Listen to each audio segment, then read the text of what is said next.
हम संगीता ठाकुर स्वागत करे छी अपन यूट्यूब चैनल मिथिला के नगरिया में। आय के एही वीडियो में बरसातक कथा सुनब। कथा सुनने से पहले चैनल के सब्सक्राइब जरूर कर लेब। एह चैनल पर मिथिलांचल से जुड़ल हर पाबनि तिहार के जानकारी, धार्मिक कथा आ पूजा पाठ से जुड़ल उपाय भेटत। तो चलू आप कथा सुनू। प्राचीन काल में एक गांव में एकटा ब्राह्मण निवास करे छलथि। हुनकर पत्नी सब दिन भानस करऽ काल में मार पसा कऽ चूल्ही लग एकटा बीहर रहे ओहि में धऽ देथिन। ओहि बीहर में एकटा नाग नागिन निवास करे छलथि। हुनका लोकनि के जे अंडा बच्चा होइ छल, गरम मार पड़ला से सब नष्ट भऽ जाइ छलनि। तऽ एक दिन नाग नागिन अपना में विचार केलनि जे जहिना ई ब्राह्मणी हमरा लोकनि के निसंतान केने छथि, तहिना हमहू हुनका कऽ देबनि। सएह सोचि दुनू गोटे नाग नागिन गाम से बाहर रास्ता कात में एकटा बड़क गाछ रहे, तकर धोधरि में निवास करऽ लगला।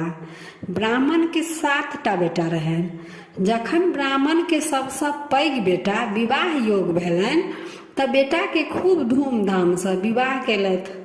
जखन ओ भाग दौड़क संग सासुर से विदा भऽ अबैत रहथिन तऽ जेठक विकराल रौद से झमा कऽ ओहि बड़क गाछ तर विश्राम करऽ लगला, जाहि में नाग नागिन निवास करै छल।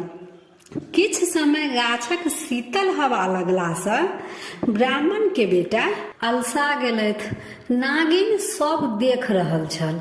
ओ ब्राह्मण के बेटा के आबि कऽ डैस लेलखिन। हुनकर मृत्यु भऽ गेलनि। ब्राह्मण आ ब्राह्मणी दुनू गोटे कान खींच कऽ रहि गेलथि। फेर किछ दिन बाद दोसर बेटा के विवाह केलथि। हुनको संग वएह भेलनि। विवाह के बाद नाग नागिन डैस लेलखिन। हुनको मृत्यु भऽ गेलनि। अहिना कऽ कऽ ब्राह्मण के 6 पुत्र के विवाह भेलनि आ विवाह के बाद नाग डैस लै छलखिन। 6 बालक के मृत्यु भऽ गेलनि। आब सबसँ छोट बेटा रहि गेलनि। ब्राह्मण आ ब्राह्मणी सोचलथि जे सब बेटा के विवाह केला के बाद मृत्यु भऽ जाइए तऽ आब हिनकर हम विवाह नहि करब। सएह सोचि कऽ ब्राह्मण ब्राह्मणी के दिन कटऽ लगलनि। समय अपन गति से आगू बढ़ैत गेल। एक दिन ब्राह्मण के छोट बेटा कतौ से आबि रहल छल। ओ एक हाथ में जूता आ कान्हा पर छत्ता लटकेने चलि अबैत छलाह। दूर से एकटा बड़क गाछ देख कऽ ओहि दिस विदा भेला। गाछक समीप जहन पहुँचला तऽ एकटा छोट छिन नदी बहै छलै।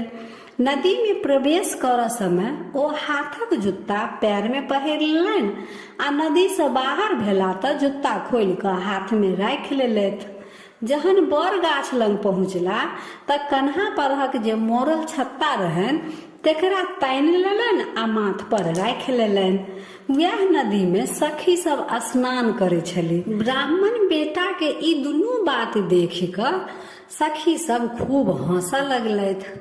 वएह हेर में एकटा धोबिन के बेटी रहथिन। ओ परम विदुषी रहथिन। ओ आगा पीछा सब जानथिन। तऽ सब सखी के कहै छथिन, बेकार तो सब हंसै छा, ई बालक महापंडित लगै अछि। सुखायल में जहन ओ चलै छलथि तऽ रास्ता देख कऽ चलै छलथि, तखन हिनका जूताक आवश्यकता नहि बुझेलनि। लेकिन नदी में तऽ ई देख नहि सकै छथि, ताहिसँ ओ जूता पहिर लेलथि। तहिना बाहर में जहन ओ चलै छलथि तऽ छत्ता तानक आवश्यकता बुझेलनि। परंतु गाछ तर जखन ओ बैसलथि तऽ छत्ता तानि लेलथि जे गाछ परहक कोनो चील कौआ चटक नहि कऽ दिया आ कोनो साँप बिच्छू देह पर खसि नहि पड़ै। तैं ओ छत्ता तानि लेलथि। तऽ एहिमे हंसै के कोन बात अछि? गाछ परहक कोनो चील कौआ चटक नहि कऽ दिया आ कोनो साँप बिच्छू देह पर खसि नहि पड़ै, तें ओ छत्ता तानि लेलथि। तऽ एहिमे हंसै के कोन बात अछि? ब्राह्मण के बेटा सब सखी के बात सुनैत रहथिन। ओ धोबिन बेटी के ई बात से बड़ प्रभावित भेलथि। ओ बुझि गेलथि जे ई परम विदुषी अछि। घर पहुँचला के बाद ब्राह्मण बेटा अपन विवाह धोबिन बेटी संग करे लेल प्रस्ताव ब्राह्मण ब्राह्मणी लग रखलखिन। पहले तो ब्राह्मण नहीं मानैत रहथिन, परंतु पुत्रक जिद के आगू विवश भ गेलथि। धोबिन बेटी के संग विवाह लेल मान गेलखिन। नीक दिन देख कऽ ब्राह्मण बेटा के विवाह धोबिन बेटी संग भ गेलनि। जखन विवाह के बाद धोबिन बेटी के विदागरी करेने घूमैत अबै छलखिन तऽ ओहि दिन जेठक अमावस्या रहै। ओहि गामक स्त्रीगण ओहि गाछ तर आबि जल ढारै छलीह, जेहि गाछ तर ब्राह्मणक 6 बालक प्राण ओ नाग नागिन नेने रहनि। धोबिनक बेटी सेहो जहन ओहि गाछक समीप आयल तऽ सोचलक जे एहिठाम सँ पूजा केनही जाय। धोबिन बेटी जहन अपन नैहर से विदा भेल रहथिन तब विषहारा पूजा लेल धानक लावा, दूध, बड़ गाछक पूजा लेल सामान के जे आवश्यकता रहनि ओ सब लऽ कऽ विदा भेल रहथिन।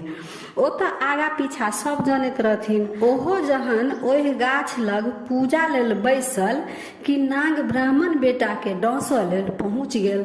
धोबिनक बेटी जिनकर नाम सोमा रहनि ओ नाग के देखते मुट्ठी से पकड़ि ढाकन तर झाँपि देलक आ ढाकन के जांघ तर में दाबि लेलनि। ई देख नागिन दौड़ कऽ एली। सोमा लग आबि कऽ कहै छथिन जे हमर बर दिअ। ताहि पर सोमा कहलखिन हमर मर दिअ। नागिन नहीं मानलखिन तऽ सोमा धोबिन कहलखिन ठीक अछि, नहीं देब तऽ जाओ, हमहू नाग के नहीं छोड़ब। आब नागिन विवश भ 6 मर हुनका घुमा देलखिन। ब्राह्मण के 6 पुत्र राम राम क उठल। तहन सोमा धोबिन नाग के अपन जांघ तर सँ मुक्त क देलखिन। तहन नाग नागिन अपन स्थान पर गेल आ ब्राह्मण के 100 पुत्र सेहो अपन घर पहुँचल। धोबिनक बेटी अपन चतुरता सँ 6 दियादनीक सोहाग घुमा आनलखिन आ ब्राह्मण के उजरल घर बसौलक। सब केओ आनंद मग्न भ जीवन बितबऽ लगलै। तऽ यह रहा बरसाइतक कथा। हम अपना बूढ़ पुरान से जे कथा सुनने रही से अहाँ सबके सुनेलहुँ। जतेक केओ के मुँह से कथा सुनबै कुछ ने कुछ अंतर जरूर भेटत, परंतु कथा के भाव एके रहत। बस कथा कहे में कुछ अंतर रहै अछि। तऽ आशा करै छी कि कथा नीक लागल हैत। आ कथा नीक लागल तऽ लाइक शेयर सब्सक्राइब कऽ कऽ मिथिला भाषा के सपोर्ट जरूर करब। तऽ फेर उपस्थित होइ छी एकटा नया वीडियो के संग। ताबे तक जय मिथिला, जय मैथिली।